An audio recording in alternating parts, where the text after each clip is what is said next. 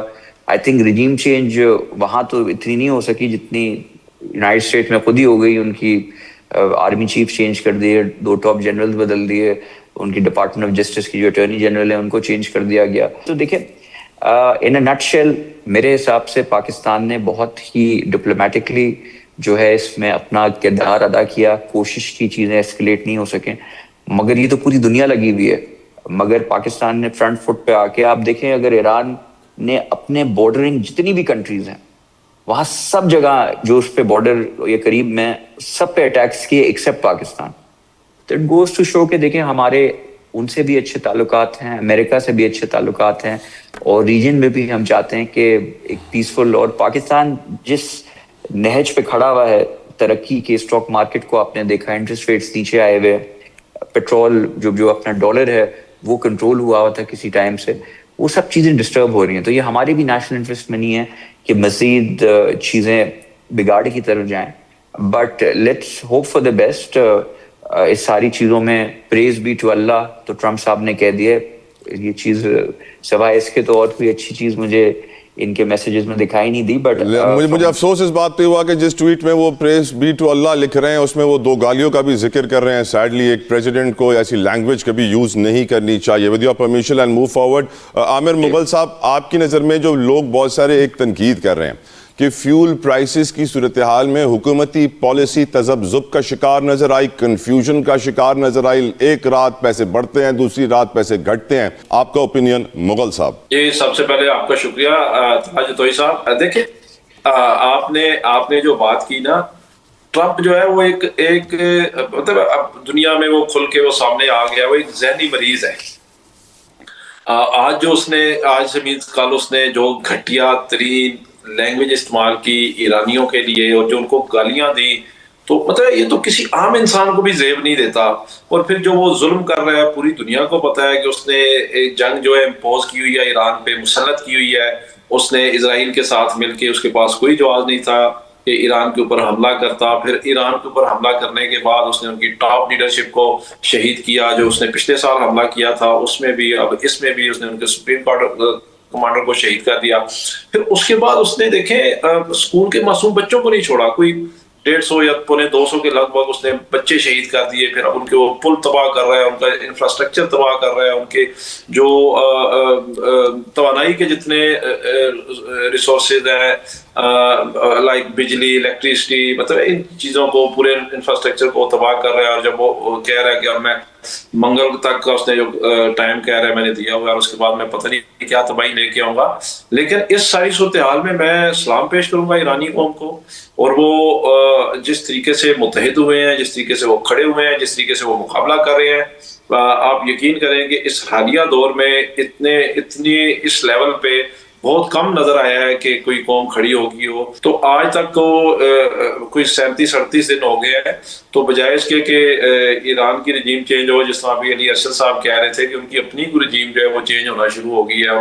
تو ایک تو عالمی منظرنامے پہ یہ نظر آ رہا ہے کہ اس وقت دنیا میں کوئی قانون نہیں ہے. امریکہ کی مرضی ہے, وہ جب چاہے وینزویلا کے صدر کو اٹھا کے جا کے اپنے پاس قید کر لے, اور امریکہ جو ہے وینزویلا کے تیل کے ذخائر پہ قبضہ کر لے. اور ساری دنیا کو پتہ ہے کہ پوری دنیا میں سب سے زیادہ تیل کے ذخائر وینزویلا میں ہیں. اس کے بعد دوسرے نمبر پہ KSA کے پاس ہے, سعودی عرب کے پاس ہے.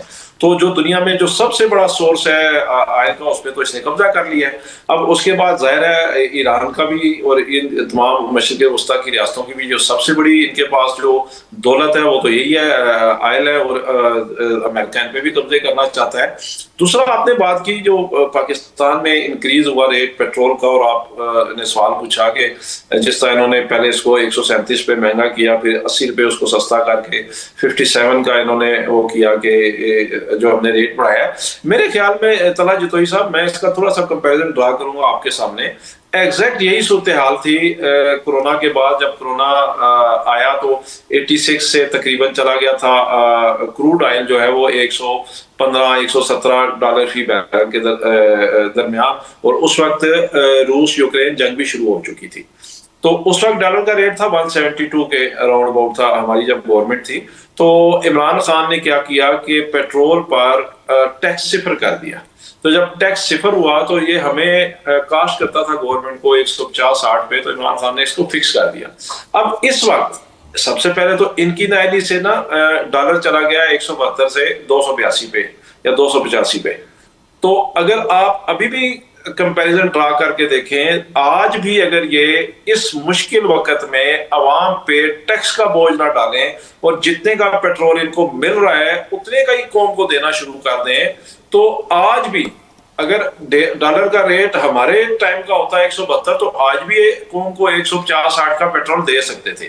لیکن ڈالر جو سراسر علی گور صاحب کی اور علی ارشد صاحب کی پارٹیوں کی نااہلی کی وجہ سے 172 سے 282 پہ چلا گیا, تو آج بھی آج کے ڈالر ریٹ کے حساب سے اگر یہ دیں اور اس پہ ٹیکس نہ لگائیں تو آج بھی پیٹرول جو ہے وہ 250 کے اراؤنڈ اباؤٹ یہ دے سکتے ہیں قوم کو. تو اس کے اوپر جو ٹیکسز ہیں, یعنی کہ انہوں نے ٹیکس لگائے ہوئے تھے 211 روپے پر لیٹر پہ. میں آپ کو بالکل سمرائز کر کے بات بتا رہا ہوں. اب 211 میں سے انہوں نے 180 کم کر دیے, تو اس وقت بھی یہ قوم سے 130-40 روپے فی لیٹر پہ لے رہے ہیں, ٹیکس لے رہے ہیں. وہ کس کے لیے لے رہے ہیں یہ سن لیں. وہ اس لیے لے رہے ہیں کہ ان کے اسپیکر کو 50 لاکھ تنخواہ ملے, جو کہ فارم 47 کا جعلی اسپیکر ہے. ان کے سینٹ کے چیئرمین کو 50 لاکھ تنخواہ ملے, جو فارم 47 کا جعلی چیئرمین ہے. ان کے جتنے منسٹرز ہیں, جتنی بیوروکریسی ہے, ان کو مہینے کے اربوں روپے کا اجازت دیں مغل صاحب, جس کی تنخواہیں دگنی, ان کی مراعات دگنی. یہ جو ٹیکس پیٹرول پہ لگایا گیا ہے یہ کوئی عوام کے لیے نہیں لگایا گیا, یہ اشرافیہ کی مراعات کے لیے لگایا گیا, ان کو لوٹ مار کے لیے لگایا گیا, چونکہ یہ عوامی حکومت نہیں ہے. اجازت دیں میں حکومتی نمائندے کی طرف بڑھوں. علی گور بلوچ صاحب, حضور جنگ 38 دنوں سے جاری ہے جس میں ایک دن کا سیز فائر نہیں ہو پا رہا ہے. علی گور بلوچ صاحب, یور اوپینین سر. بسم اللہ الرحمن الرحیم. دیکھیں بات یہ ہے کہ پاکستان کی جو اس وقت عزت ہے, پاکستان کی جو اس وقت ظاہر ہے کہ جو سارا اس جنگ کے دوران جو پاکستان کی حکومت کا, پاکستان کے پرائم منسٹر کا, پاکستان کے سپہ سالار کا, پاکستان کے وزیر خارجہ کا جو دانش مندانہ کردار ہے, اس کو پوری دنیا جو ہے وہ عزت کی نگاہ سے دیکھتی ہے. ماں سوائے چند وہ لوگ جن کو آپ ولاگرز کہتے ہیں اور باہر سے بیٹھ کر ڈیجیٹل دہشت گردی میں ملوث ہیں, وہ آپ کو پاکستان کے خلاف کہیں نہ کہیں بکواس کرتے ہوئے نظر آتے ہیں.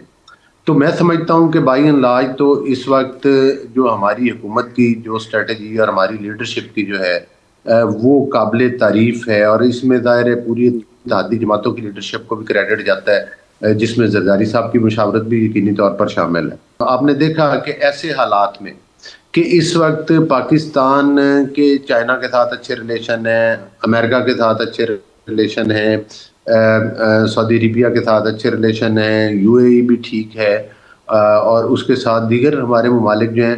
ایک وہ وقت تھا جس کے قصے ابھی بیان کیے جا رہے تھے, تو ہم اپنے خارجہ محاذ کے اوپر تنہائی کا شکار ہو چکے تھے.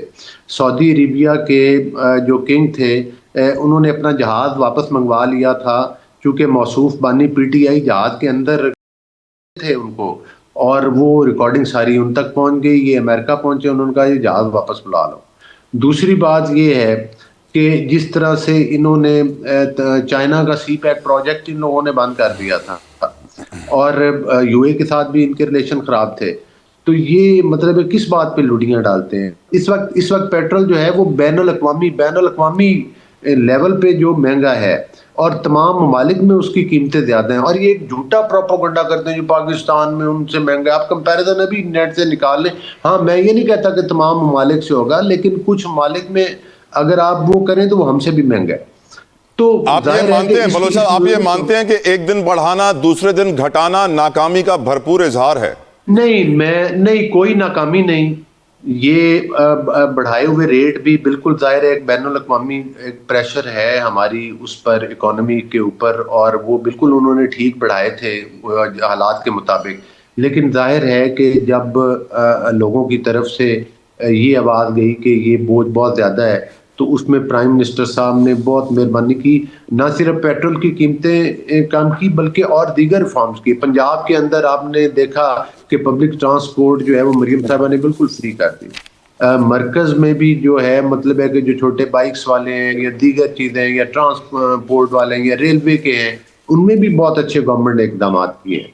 تو لہذا ان حالات میں اور لاک ڈاؤن کی طرف نہیں گئے، صرف ٹائم مینجمنٹ کر رہے ہیں، لیکن میں یہ گزارش کروں گا کہ ان کو کچھ ہوش کے ناخن لینے چاہیے۔ یہ پاکستان کے مخالف کیوں ہوتے ہیں جب بھی پاکستان میں مشکل وقت آتا ہے؟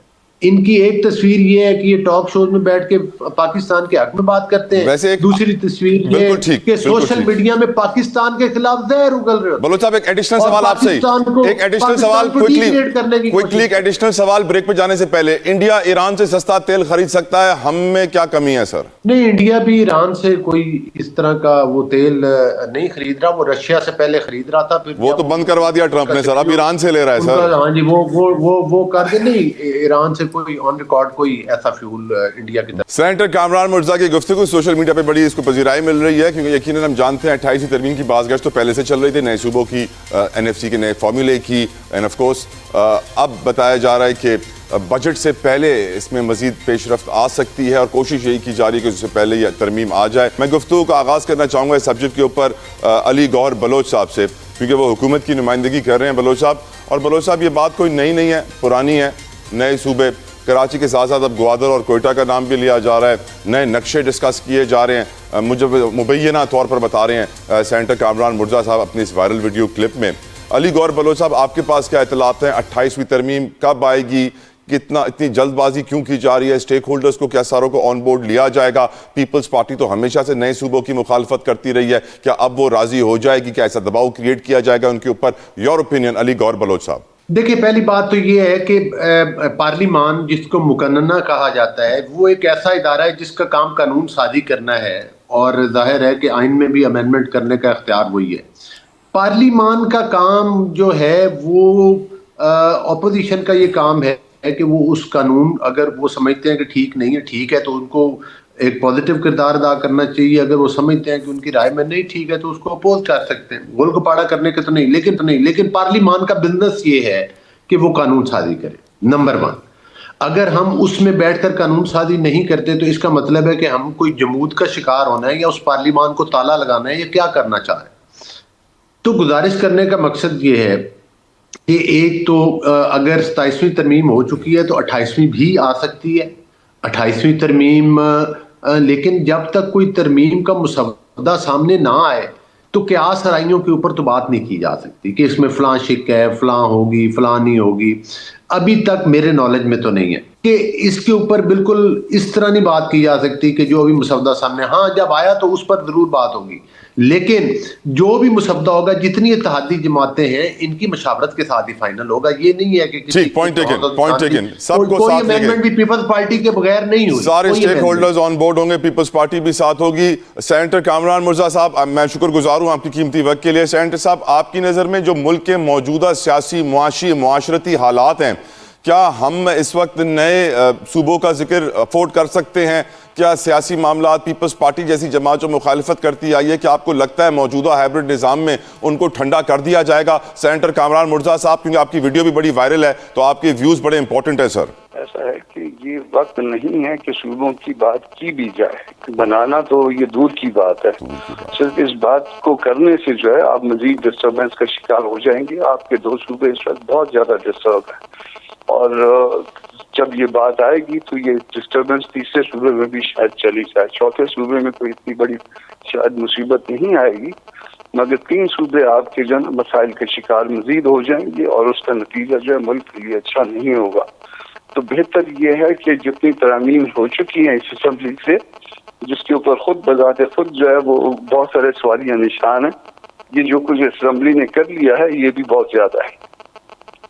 اور سر، جو اسمبلی میں ہو رہا ہے، کیا آپ کو لگتا ہے یہ عوامی رائے ہے, عوام کی ڈیمانڈ ہے, پاکستان کی ضرورت ہے, یا پھر اشرافیہ کی ضرورت ہے جو ہو رہا ہے اسمبلی کے اندر؟ حضور یہ جو اسمبلی میں ہو رہا ہے, اگر تو عوام کے نمائندے ہوتے ٹرو سینس میں تو پھر ایسا نہیں ہونا چاہیے تھا. پھر پبلک تک جو ہے نا وہ عام اگر مشکلات ہیں تو مشکلات اشرافیہ بھی بیئر کرتی اور اس کے بعد جو ہے نا پھر عوام تک آتی. مگر جو جتنی مشکلات ہیں وہ عوام کے لیے ہیں اور اشرافیہ جو ہے وہ مزے کے ساتھ ہے اب بھی آج بھی. تو اگر یہ عوام کے نمائندے ٹرو سینس میں ہوتے تو کبھی بھی ایسا نہ ہونے دیتے. JUIF اس ترمیم کے ساتھ کھڑی ہوگی یا اسے ریجیکٹ کرے گی سر؟ انلیس کہ وہ کوئی ڈاکومنٹ سامنے آئے اس سے پہلے کوئی سٹیٹمنٹ دینا جو ہے قبل از وقت ہوگا. ٹھیک سینٹر صاحب, آئی انڈرسٹینڈ, آئی کمپلیٹلی. اب مجھے علی راشد کی طرف بڑھنے دیں, سندھ کے وزیر IT بھی ہیں. علی, پیپلز پارٹی کلیئرلی یہ بات کر چکی ہے کہ ان ایکسیپٹیبل, آپ کراچی کو الگ کرنے کا سوچے گا بھی نہیں, اور ساری باتیں یہی ہو رہی ہیں, قیاس آرائیاں یہی ہو رہی ہیں کہ مجوزہ مبینہ نقشہ بھی دکھایا گیا ہے, بہت ساری چیزیں ڈسکس ہو رہی ہیں آلریڈی, کہتے ہیں نا وہ برین سٹارمنگ شروع کر دی گئی ہے, وہ کافی وقت سے ہی چل رہی ہے. پیپلز پارٹی کیا راضی ہو جائے گی؟ کیا پریشر بلڈ ہو سکتا ہے پیپلز پارٹی پہ ان کو راضی کرنے کے لیے کرنٹ سیناریو میں؟ علی راشد. دیکھیں, میرے حساب سے جہاں تک میری معلومات ہے تو ایسی کوئی چیز ڈسکشن میں ہے بھی نہیں صوبوں کے حوالے سے, اور نہ ایسا کچھ ہونا ہے. بالکل, یہ جب ایک نئی امینڈمنٹ آ رہی ہوتی ہے تو ایسی باتیں سرگرم ضرور ہوتی ہیں, مگر to be honest with you میری نالج میں ایسی کوئی چیز نہیں ہے. نہ یہ میں بڑے وثوق سے آپ کو بتا سکتا ہوں کہ ایٹ لیسٹ اس امینڈمنٹ میں نہ یہ انڈر ڈسکشن ہے. اور جو ہمارے کچھ سیاسی پارٹی کے دوست ہیں جن کا سندھ سے تعلق ہے, کراچی سے تعلق ہے, وہ ایسے باتیں کرتے ہیں, وہ تھوڑا اپنے ووٹ بینک کو موبلائز کرنے کے لیے ان کے پاس چیزیں بچی نہیں ہیں. کبھی ایک دوسرے کے خلاف پریس کانفرنس کر دیتے ہیں, وہ نہیں ہوتا تو پھر کراچی کی وہ بات کرنا شروع ہو جاتے ہیں, جبکہ پورا مینڈیٹ کراچی کا انہی کے پاس ہے, مگر ان کے نمائندے آپ کو کہیں بھی آن گراؤنڈ دکھائی نہیں دیں گے. تو یہ زیادہ تر اس رومر کو, اس آنکھ کو ہوا اس طرف سے دی جاتی ہے کہ جی ایسا ہونے جا رہا ہے, مگر ایسا میں آپ کو بڑے وثوق کے ساتھ کہہ سکتا ہوں ایسی کوئی چیز ڈسکشن تک میں بھی نہیں ہے. اور اگر ہوگی تو مشاورت کے ساتھ ہوگی اور سب راضی ہوں گے. دیکھیں, ہماری پارٹی کا تو وتیرہ ہی قربانی رہی ہے. ہم نے تو اپنے لیڈرز کی قربانی دی ہے, ہم نے کارکنان, باقی پارٹیز کارکنان کی دیتی ہیں, ہم نے تو اپنے جو مین لیڈرز ہیں ان کو قربان کیا ہے اس ملک کے لیے. ہم تو بہت ایک ڈیموکریٹک پارٹی ہیں. ہم جب ٹیبل پہ بیٹھتے ہیں, ہم PTI یا دیگر جماعتوں کی طرح نہیں ہے کہ بات ہی نہیں کرنی. اگر کوئی بات ہے بھی, آئے سٹ آن دا ٹیبل. یا تو جب ہم ٹیبل سے اٹھیں کرسی سے تو یا آپ ہمیں کنوینس کر لیں, قائل کر لیں, یا ہم آپ کو کر لیں گے.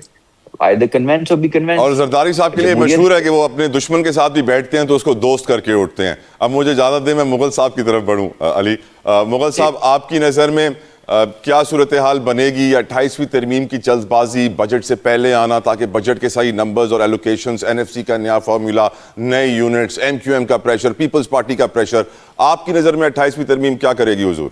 جی, راشد بھائی نے جو بات کی تو اس کا مظاہرہ تو آپ نے کل دیکھا ہوگا کہ وفاقی حکومت نے پیٹرول بڑھایا, اور وفاقی حکومت کے خلاف کا احتجاج تھا جو کراچی میں کیا گیا تحریک انصاف کے مظاہرین کے ساتھ, جو حلیم عادل شیخ اور عالمگیر خان کی قیادت میں, اور جو ہماری باقی قیادت ہے, سب کو گرفتار کر لیا گیا, اور جو انہیں گرفتار کیا گیا, انہیں لاٹھی چارج کیا گیا, جو عورتوں کو مارا گیا, اور جو پریس کلب کو جو ہے وہ انہوں نے کنٹینر لگا کے بند کر دیا گیا. تو علی راشد صاحب, یہ کون سی جمہوریت ہے؟ یہ کون سا اخلاقیات ہے؟ یہ کون سی سیاست ہو رہی ہے؟ یہ کیا کر رہے ہیں آپ؟ تو یہ تو دنیا نے آپ کا جمہوری چہرہ کل دیکھ لیا نا.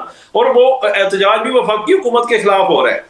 آپ کے خلاف بھی ہو تو آپ کے پاس کوئی جواز نہیں ہے احتجاج کو روکنے کا, لیکن وہ تو وفاقی حکومت کے خلاف ہو رہا ہے تو آپ نے اتنا ظلم کیا, تو آپ کا جمہوری چہرہ تو آئے روز دیکھتے رہتے ہیں, پوری عوام, پوری قوم دیکھتی ہے. باقی آپ نے بات کی 28ویں ترمیم کی اور ان کے اس کے نتیجے میں بننے والے جو نئے صوبے ہیں یا جو نئے یونٹس ہیں. اس سے پہلے میرے بھائی علی گوہر بلوچ صاحب نے بات کی کہ شاید تحریک انصاف کے دور میں عرب امارات سے تعلقات برے ہو گئے تھے. تو وہ برے تعلقات علی گوہر بلوچ صاحب جب $2 ارب انہوں نے پارک کر دیا پاکستان کے اکاؤنٹ میں عمران خان کے کہنے پہ. وہ برے تعلقات تھے اور یہ اچھے تعلقات ہیں کہ وہ 2 ارب کے ساتھ ساتھ وہ پچھلے بھی کو ملا لوگ کو 3-3.5 ارب ہم سے واپس لے رہے ہیں. تو میں سلوٹ پیش کرتا ہوں جی آپ کی اس سفارتکاری کو کہ اچھے تعلقات میں $3.5 ارب وہ ہم سے واپس مانگ رہے ہیں اور برے تعلقات میں $2 ارب انہوں نے پاکستان کو دے دیا تھا. اسی طرح انہوں نے ایک اور الزام لگایا کہ چائنا کے ساتھ جو سی پیک ہے وہ بند ہو گیا تھا. تو مجھے اب آفیشل کا نام بھول گیا ہے. جب پاکستان تحریک انصاف کی گورنمنٹ ختم ہوئی تو ان کی آفیشل نے باقاعدہ یہ بیان دیا تھا کہ تحریک انصاف کے دور میں کوئی سی پیک پہ کوئی قدغن نہیں لگائی گی, اس کو بند نہیں کیا گیا. اور یہ محمد بن سلمان والی MBS والی بھی ایک وہ سینہ گزر سٹوری ہے کہ انہوں نے جہاز واپس لے لیا. جو محمد بن سلمان سے عمران خان کی ملاقاتیں ہوئی اور جو خان صاحب نے انہیں کہا کہ آپ ہمارے جو غریب لوگ ہیں جو آپ کے ملک میں رہتے ہیں جو قیدی ہیں ان کو فوری طور پہ رہا کریں, انہوں نے فوری طور پہ ان کو رہا بھی کر دیا تھا. تو میرے خیال میں بڑے اچھے تعلقات تھے عمران خان کے MBS کے ساتھ. تو یہ ایک پروپیگنڈا ہے. اب آئیں, آپ نے 28ویں ترمیم کی بات کی کہ 28ویں ترمیم میں کیا ہونے والا ہے اور کیا ہو رہا ہے. دیکھیں تحریک انصاف کا پرنسپل اسٹینڈ ہے کہ انتظامی طور پہ یونٹ چھوٹے بنائے جا سکتے ہیں. آپ کو پتا ہوگا کہ تحریک انصاف نے اپنے دور میں, ہمارے پاس 2/3 میجورٹی نہیں تھی, اس کے باوجود ہم نے جنوبی پنجاب کا ایک علیحدہ سیکٹریٹ بنایا ملتان میں اور کوشش کی کہ ہم پنجاب کے لوگوں کو ریلیف دے سکیں. 2 یونٹ کوشش کی کہ ایکسرسائز کی, وہ تھوڑی تھی زیادہ تھی, کامیاب ہوئی ناکام ہوئی. اصل بات تحریک انصاف کا جو سٹینڈ ہے یہ بالکل ایسی رومرز ہیں کہ یہ نئے یونٹ نئے صوبے بنانے جا رہے ہیں اور یہ صوبوں کو ظاہر ہے تعداد ان کی بڑھانے جا رہے ہیں. ہمارا سٹینڈ یہ ہے کہ پرنسپلی تو ہم یہ اس بات کے بالکل قائل ہے کہ چھوٹے یونٹس بننے چاہیے اور صوبے چونکہ صوبہ پنجاب خاص طور پہ 12-13 کروڑ آبادی دنیا کے کئی ملکوں سے بڑا ہے, لیکن اس حکومت کے پاس یہ مینڈیٹ نہیں ہے. یہ فارم 47 کی ناجائز حکومت جس کو 17 سیٹیں ملی, ان کے پاس تو مینڈیٹ ہی نہیں ہے. یہ تو کوئی قانونی ترمیم نہیں کر سکتے جس طرح انہوں نے 26ویں 27ویں غیر آئینی ترامیم بندوق کی نوک پہ کی ہیں. اور مرتضیٰ صاحب کے ایک سینیٹر کو بھی خرید کے احمد خان کو انہوں نے کی ہیں, ہمارے بھی انہوں نے کہیں اٹھائے, BJP مینگل کے اٹھائے, سریعام اٹھائے. یعنی کہ پہلے دھاندلی کی, فارم 47 چلایا, جعلی اکثریت بنائی, پھر بھی 2/3 پوری نہ ہوئی. پھر بریک آ گئی ہے مغل صاحب, بریک آ گئی ہے, معذرت. ایک آخری بات میں بالکل ختم کرنے لگا. تو اب انہوں نے ایک بات تو یہ ہے کہ ان کی کوئی لیجیٹیمیسی نہیں ہے. دوسری بات یہ ہے, یہ جو کہہ رہے ہیں ہم سوچیں گے, ہم مشورہ کریں گے, ہم یہ کریں گے, کچھ بھی نہیں کریں گے. جو صاحب ادھر سے ایک ڈرافٹ آنا ہے جس طرح 26ویں اور 27ویں ترمیم کا آیا تھا, مائی باپ نے بھیجنا ہے. ان کی جرت نہیں ہے لائن پہ لگ کے جو کچھ لکھا ہوگا. ملک کے معاشی حالات, ہم جانتے ہیں کہ $3.5 ارب کی ادائیگی متحدہ عرب امارات کو کی جانی ہے اور حکومتی وزیر حنیف عباسی صاحب کا ایک بیان سوشل میڈیا پہ بڑی پذیرائی حاصل کر رہا ہے. پاکستانیوں کا حنیف عباسی کے نام پیغام. پاکستانی کہتے ہیں کہ ایران کی پوری لیڈرشپ شہید ہو گئی, لیکن وہاں پہ تیل مہنگا نہیں ہوا, ابھی بھی 15 روپے لیٹر ہے. پاکستان میں اتنا نقصان نہیں ہوا جتنا ایران میں ہوا, لیکن وہاں کو قیمت بڑھانے کو تیار نہیں ہے. امریکہ بھی جنگ کا حصہ ہے, وہاں بھی قیمت بڑھ رہی ہے, پوری دنیا میں قیمت بڑھ رہی ہے. پاکستانی ہر وقت صبر کرنے کو تیار ہیں, لیکن جب وہ حکمرانوں کی, سیاستدانوں کی نااہلیوں کو دیکھتے ہیں اور پیٹرولیم پالیسی میں جس طرح رد و بدل کیا جاتا ہے, تذبذب کا شکار حکومت ایک رات کچھ نظر آتی ہے, اسے لگتا یہ ہے کہ معاشی مستقبل جن کے ہاتھ میں ہے وہ شاید IMF سے ہی ڈکٹیشن لے رہے ہیں. IMF اپنے قرضوں کو دیکھ رہا ہے اور ملک کے وسیع تر مفاد میں باتیں کم کی جا رہی ہیں. علی گوہر بلوچ صاحب, آپ حکومت کو ریپرزینٹ کر رہے ہیں. آج ایک عام پاکستانی آپ سے پوچھ رہا ہے حضور کہ ہمارا معاشی مستقبل کیا ہے. ہم 97-98 کے پیسے لیے ہوئے اب واپس کرنے جا رہے ہیں متحدہ عرب امارات کو, کب سے رول اوور ہوئے جا رہے تھے. $3.5 ارب کی ادائیگی ہے, $28 ارب کا تجارتی خسارہ ہے جولائی ٹو مارچ اس سال. ہمارے اکنامک انڈیکیٹرز ہمیں بتا رہے ہیں کہ مہنگائی کا ایک طوفان ہے. LPG 500 روپے کلو ہے. بلوچ صاحب, آپ کی نظر میں نوجوانوں کو کیا امید دیں گے پاکستان کے معاشی مستقبل کے بارے میں؟ پاکستان کا مستقبل جو ہے وہ الحمدللہ اللہ کے فضل و کرم سے بڑا تابناک ہے, اور جتنے گمبھیر حالات میں, ان حالات میں کہ جب پاکستان کی ایک پارٹی کی طرف سے IMF کو خطوط لکھے گئے کہ پاکستان کو قرضہ نہ دیں, اور پاکستان میں 9 مئی جیسے واقعات بھی کیے گئے. مغل صاحب پلیز آپ اس کے اوپر رسپونڈ کیجئے گا سر. جی دیکھیں, میرا تو علی گوہر بلوچ صاحب سے جو سوال اصل پوچھنے والا ہے وہ سمپل سا ہے. آج گورنمنٹ کو 250 کا پڑ رہا ہے پیٹرول, یہ 380 کا کیوں بیچ رہی ہے؟ یہ اس پہ جو